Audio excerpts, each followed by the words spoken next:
In 1977, Ron Wyatt made his first trip to this area. It was during this first trip that Ron found numerous huge drogue-style anchor stones, all the same approximate size as the one here. These were all in a direct alignment with the boat-shaped object, evidencing their being cut loose or dropped as the ark entered the area of its final rest. These bear ancient iconographic inscriptions of the 8 survivors of the flood. In December of 1978, an earthquake in this highly remote area dropped the soil from around the formation, allowing Ron to see for the first time the rib timbers and deck support timbers visibly exposed on the sides. A large crack was also formed along the entire length of the object, and he was able to measure the depth and take samples for analysis. The analyses showed a very high organic carbon content consistent with ancient wood. Later metal detection surveys and subsurface interface radar showed an incredible man-made structure encapsulated within the formation. Keels and keelsomes, bulkheads, decks, and even partitions between the cages became visible through these scientific devices. That's the seductive beauty that brings them here, snow-capped Mount Ararat. The explorers looked for the ark there since that's the highest point around here. And as the floodwaters receded, presumably that's where it would have landed. But the Bible describes the mountains of Ararat, mountains plural. Is it possible that the ark came to rest on one of the smaller sister mountains to Ararat? Have you ever seen anything like this? Look at the grain in this thing. It almost looks like wood.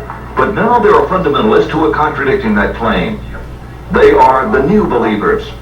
Ron Wyatt and Dave Fassel believe they have found the ark on a slope of what the local people call Doomsday Mountain, some 15 miles south of Mount Ararat. It's apparently old Armenian tombstones that commemorate the survival of Noah and his family. Some kind of strange stone. When the early Christians found these things, they carved 8 crosses on there for the 8 survivors. This whole valley was known as the region of 8. Ron, what's the significance of the placement of the crosses in these stones? All right, Tom, this is an iconographic representation here of a man, the head of the household, his wife, his 3 sons, and his 3 daughters or daughters-in-law. And as you can see here, the 8 crosses, the ones to his left are the lady folks in the family. The ones to his right are the men folks in the family. Do these fit the story of Noah? They do. To Wyatt and Fassel, these stones appear to be in direct alignment to the boat-shaped site on Doomsday Mountain. The Doomsday Mountain team brought in some high technology to explore the oldest legend of man. They began scanning their site with a molecular frequency generator. It's a device used by surgeons to pinpoint cancer tumors, and it's been used by Fassel to locate underwater treasure.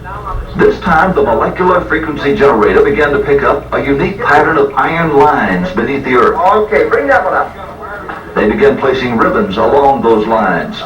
The finished shape, outlined by the ribbons, was that of a huge ship, the approximate length and width of Noah's Ark, as described in the Bible. The fascinating field of ribbons soon attracted higher academic interest. Hey, that looks like iron. Okay. Dr. John Baumgartner, a physicist with Los Alamos Laboratories, sent samples back to the lab for analysis and confirmed that the metal they were tracing with the ribbons was indeed iron. With the width and the length known, the only remaining question was depth. By locating the depth of the hull, they could determine if the boat-shaped object had the cargo capacity described in the biblical ark.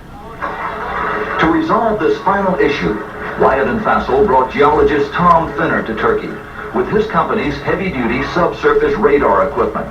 There is something beneath that rock besides rock. A radar device developed by Geophysical Survey Systems in Hudson was used on the mountain. The device called SIR is used by energy exploration companies to analyze what's below the Earth's surface. According to SIR, something man-made is under Mount Ararat. This data it does not represent natural geology. It's a man-made structure. These reflections are occurring very periodic, too periodic to be random natural type interfaces.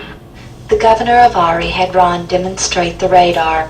When he found what looked like a broken timber near the surface, The governor had it dug up and gave it to Ron to be verified. The lab test revealed organic carbon. It was petrified wood. But the final proof was when it was sectioned. The evidence was obvious. Not only could the internal wood structure be seen, it was also clearly laminated wood.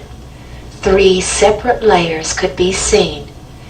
The adhesive material or glue had seeped out and hardened on one end and was perfectly aligned with the internal layers.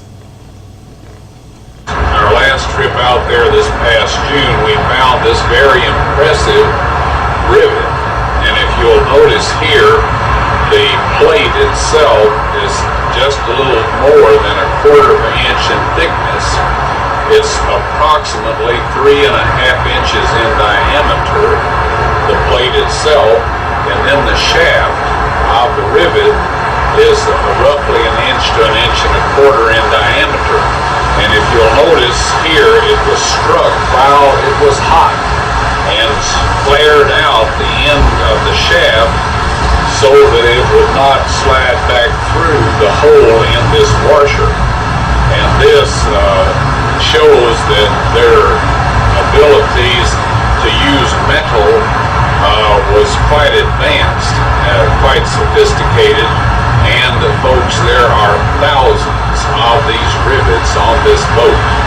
In fact, at every joint where the wooden structures are held together, they're held together by large metal plates which are predominantly iron, and then these rivets. Good morning. I was just wondering how the size of the structure compared with the dimensions in the Bible. Okay, Moses was educated in Egypt. We're told that in the New Testament and also in the Old Testament. And the Royal Egyptian cubit, which he was familiar with and we believe used in the giving the dimensions of the ark, is 20.6 inches, and 300 of those is exactly 515 feet, and that is the length dimension of the boat. The boat has splayed some, and this is to be expected in an aging boat. So the width is a little greater than that specified in the Bible, but you figure the degree of splaying and you come up with very close measurements, very similar to those in the Bible.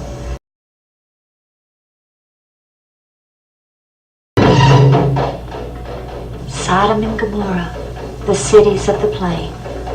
In Genesis 19, we read how these cities were destroyed by God with brimstone and fire from heaven, the first biblical record of God's vengeance upon evil since the Great Flood. After driving past these at least 30 or 40 times in the past 12 years, this time they suddenly looked like the shapes of city walls and buildings.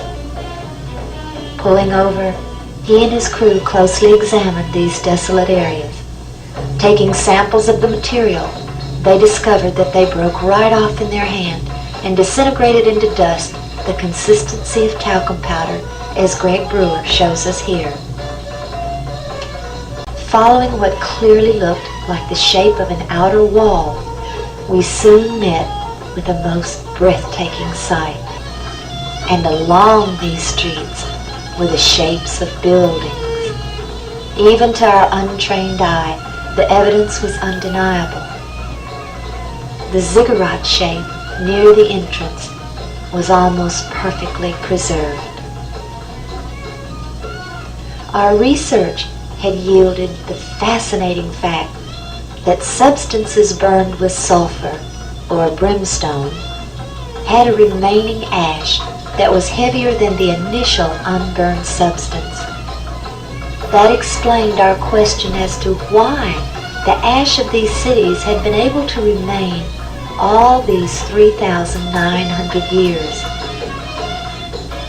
The layering present in all the formations was another positive evidence that whatever these once were, they had been burned at temperatures exceeding 4,000 or 5,000 degrees.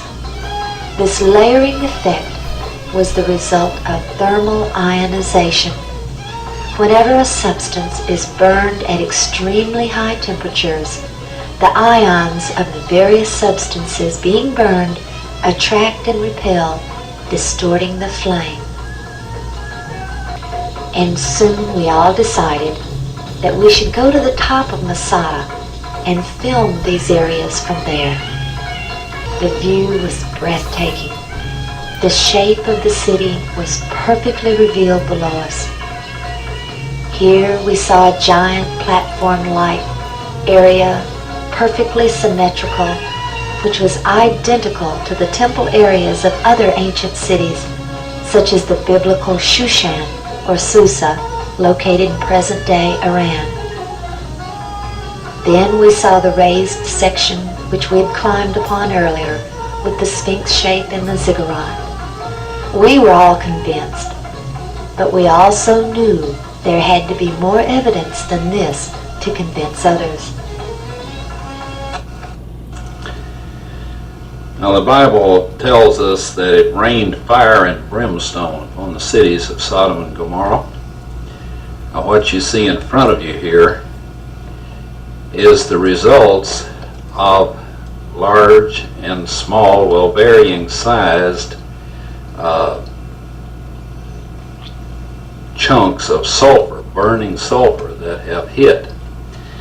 And what we find here is that God rained this burning sulfur down upon this city, and rain is a perfect description of it. It landed just in the pattern that rain would fall, and the stuff, of course, the accumulative heat of all of this upon the city set the entire thing ablaze. The flash point of every material there, metal, stone, of course the people, and everything burned, and this sulfur continued to burn, and it vitrified the material around it after it had burned it all up, sealed itself off from the oxygen, and then of course smothered itself out. And in each of these little crystalline